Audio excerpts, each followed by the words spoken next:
Assalamualaikum warahmatullahi wabarakatuh.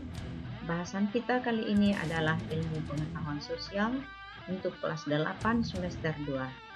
Jumpa lagi dengan Ibu Ramidah Hamid SPD dari SMP PGRI 4 Padang. Marilah kita buka pembelajaran ini dengan membaca basmalah. Bismillahirrahmanirrahim. Materi bahasan kita adalah keunggulan dan keterbatasan ruang dalam permintaan, penawaran, dan teknologi dengan tujuan pembelajaran melalui model problem-based learning. Peserta didik diharapkan mampu menganalisis keunggulan dan keterbatasan ruang dalam permintaan dan penawaran serta teknologi dengan tepat, dan mampu menyajikan hasil analisis tentang keunggulan dan keterbatasan ruang dalam permintaan dan penawaran serta teknologi dengan baik. Amatilah gambar ini. Pada gambar tampak operasional alat berat di pertambangan, dan perhatikan ilustrasi berikut. Indonesia merupakan salah satu negara penghasil tambang terbesar di dunia.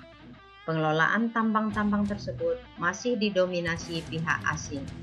Kondisi tersebut mengakibatkan tingginya pemasukan negara dari sektor pertambangan. Pengelolaan sumber daya alam membutuhkan sumber daya manusia yang baik serta penguasaan teknologi yang unggul. Apakah saat ini Indonesia sudah memiliki kedua hal tersebut? Ayo, Ananda kerjasama dalam kelompok ya, untuk merumuskan permasalahan dari ilustrasi gambar tadi. Sekarang silakan Ananda rumuskan pertanyaan berdasarkan ilustrasi. Nah, hasil rumusannya adalah bagaimanakah upaya yang harus kita lakukan agar negara Indonesia mampu mengelola sumber daya secara mandiri?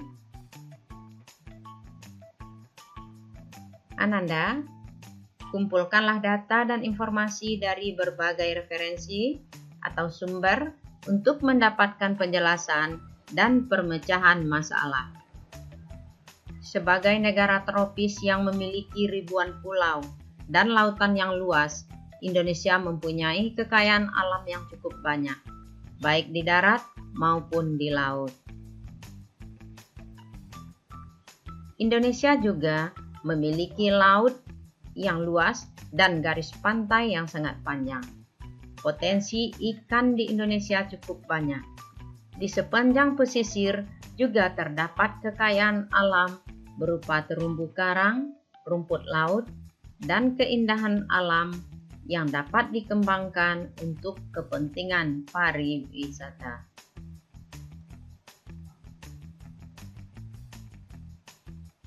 Selain kekayaan laut, tanah, dan air, Indonesia juga memiliki banyak sumber daya mineral dan hasil hutan seperti hutan, minyak bumi, batu bara, gas alam, emas, nikel, timah, tembaga, marmer, dan lain-lain.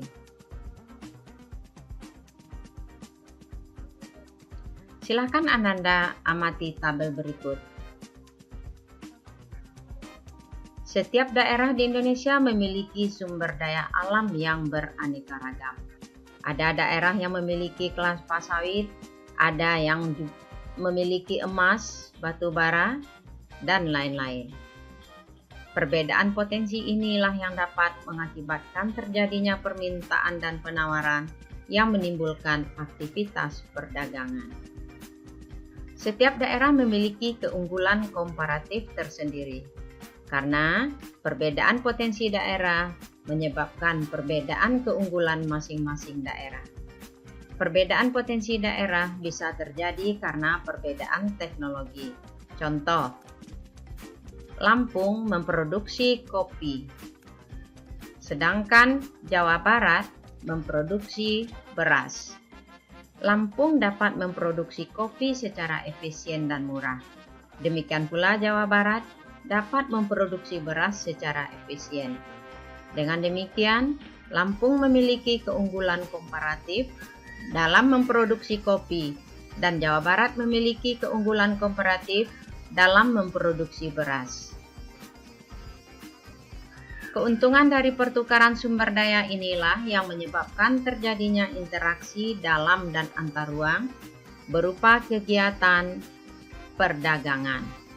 Masing-masing daerah tidak hanya dapat memenuhi kebutuhan, tetapi juga mendapat keuntungan dari produksi yang menjadi unggulan daerahnya. Untuk kepentingan tersebut, diperlukan kerjasama antar daerah, mengingat adanya perbedaan dan keterbatasan sumber daya alam yang ada di setiap daerah. Diharapkan suatu daerah dapat menyokong daerah lain yang kekurangan. Hal ini juga dapat mempererat integrasi antar daerah di Indonesia yang pada gilirannya menghasilkan persatuan dan kesatuan.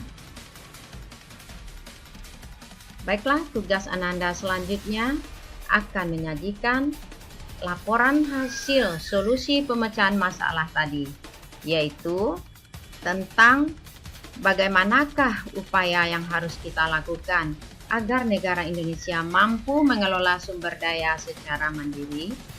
Ibu yakin dan percaya Ananda bisa menyelesaikannya.